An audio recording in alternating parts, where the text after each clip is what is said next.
Hello, masterminds! I've got yummy food. Thanks, Blue Apron. Speaking of food, I have many food memories from Europe. And ethnic food always tastes better when you can enjoy it in the place it comes from. Context always matters. Anyway, allow me to reminisce about European alcohol. The Netherlands, Vlugel. I understand it to be a vodka energy drink. It tastes good, and you never enjoy it alone.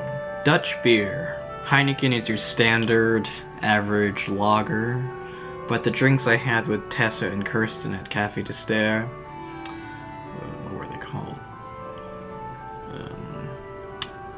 The Amstel Lager and the Amstel Radler. Delicious, light, crisp, refreshing. I could use another. German wine. Oh. Memories of the Riesling, Ortega, and ice wines. They're smooth, they're sweet, and I want some. German beer.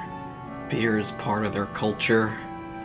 Germans are the rulers of beer in Europe. From what I noticed, they really don't have dark beers. They like their lagers, pale ales, wheat beers. They really know how to get you to drink beer, especially if you don't like it or don't prefer it, because they inspired the shandy.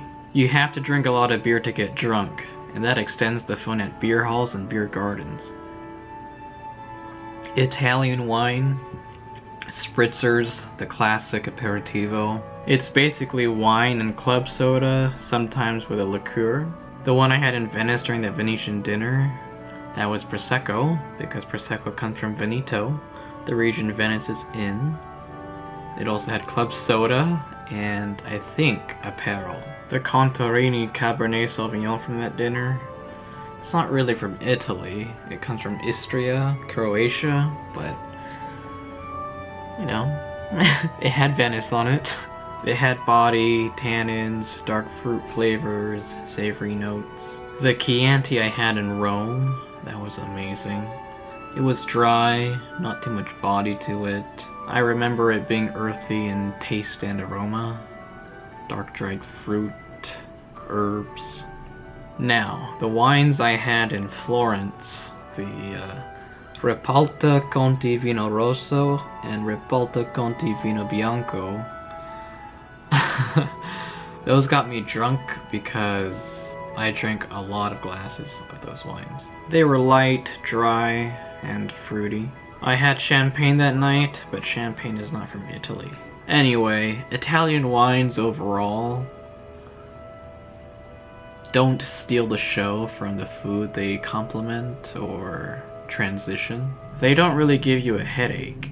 They're not as bold and structured as French wines. French wines can seem like a meal on their own, complemented by cheeses or chocolates. Anyway, the Bourgogne and Bordeaux wines I had in Paris, I remember them being full-bodied, having a lot of tannins, having deep fruity flavors, being spicy, being herbaceous. Now, champagne, my favorite.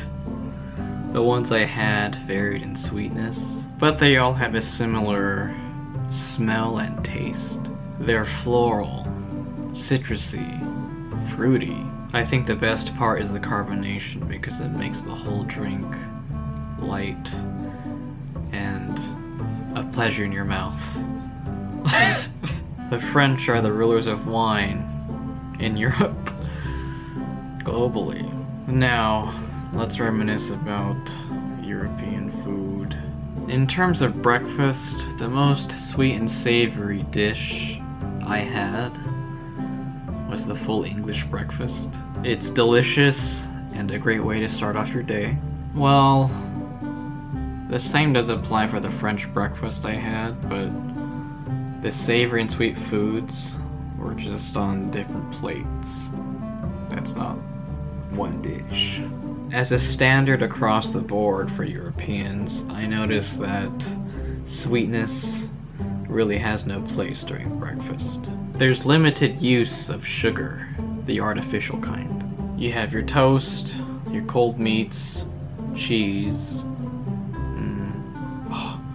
the best, yogurt, With honey, especially. Oof.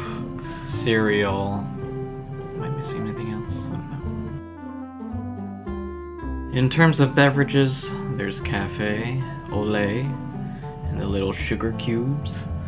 There's a normal glass of milk, and there are citrus juices. Again, my favorite was the orange juice from Italy. Their orange juice is cold, light, and mildly sweet. It's delicious, and they even have a version that's enriched in vitamins. I'm sad to say, but I have very limited experience with foods originating from the UK, Belgium, and the Netherlands. I had pub food in Switzerland, but I can't give a review of British and Irish food without actually sitting in a restaurant and ordering and enjoying food. The Belgian-inspired Dutch fries I had in Amsterdam were fucking delicious.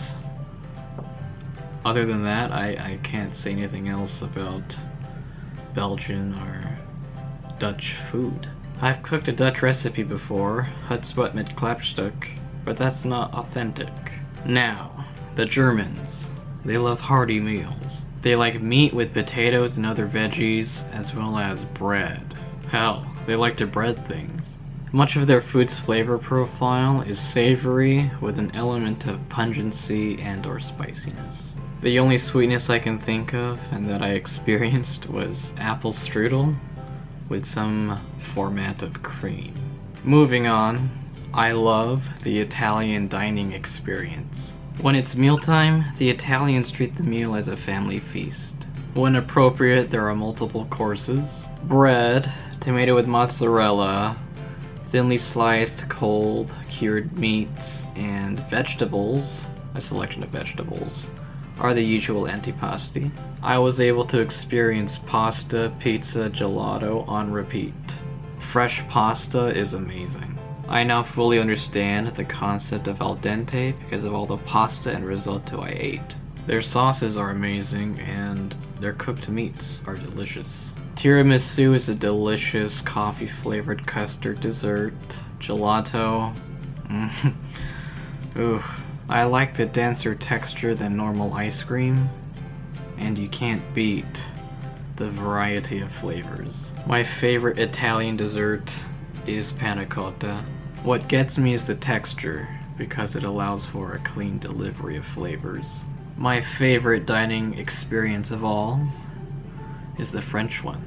French food, French cuisine, is indulgent. Flavors are clean and complemented. The only difference maker in French cuisine is refinery. Refinery in preparing and or cooking, and presentation. I'm glad to have experienced simple French food and elegant, complex French food. The chicken, potato, spinach, and peppercorn sauce dish I ordered at the service stop in France. That's just rustic deliciousness. I can't remember every single detail about the dishes I had in Paris, but at Brasserie l'Alsace, the duck breast with Sichuan pepper, carrot mousseline and pan sauce, fucking delicious. The same goes for the chicken, oyster, mushroom, potato, creamy sauce dish I had at the hotel in Paris. The Chateaubriand filet dish at the Cabaret, as well as the duck liver pate, which I wish was sauteed foie gras, was fucking amazing.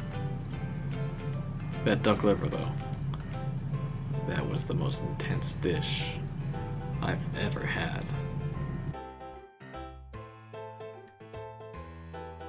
Again, the French breakfasts I had gave me the same feeling as the full English breakfast. The fresh fruit, the buttery croissants, the lovely eggs and bacon. Well, masterminds, I think that's all I've got to say about my European food and drink experiences. I'm glad I got to experience several European countries through their food and drinks. I hope to go back to Europe because I'm still hungry and thirsty for more. I will catch you in the next vlog, masterminds. Remember, be smart for your heart. Good night.